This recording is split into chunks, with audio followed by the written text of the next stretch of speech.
Quimper est labellisée ville d'art et d'histoire grâce à la qualité de son patrimoine architectural. La cathédrale Saint-Corentin, les maisons du XVIe et XVIIe siècle qui côtoient les remparts et les quais de l'Odette, le quartier de Locmaria, les musées et les rues animées et commerçantes. La rue Quéréon est depuis tout temps l'artère la plus commerçante de Quimper.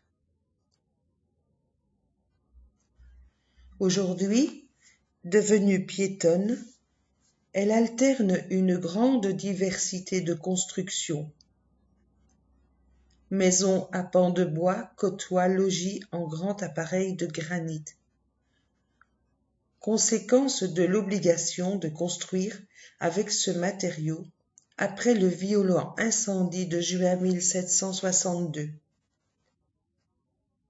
De nos jours, les vieux logis sont classés, protégés et restaurés.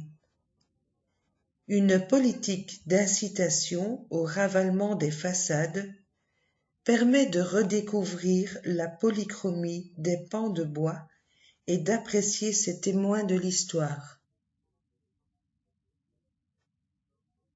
Dans ces rues pavées aux maisons à pans de bois, des artistes anonymes du XVIe siècle à nos jours ont sculpté et peint des dizaines de personnages charmants et grotesques, protecteurs ou menaçants. Ils sont partout, sur la cathédrale, sur les maisons bourgeoises et sur les tavernes.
Protégé par le rempart est et la dernière tour du XIIIe siècle de la ville, le jardin de la Retraite est à l'origine propriété des chanoines de la cathédrale.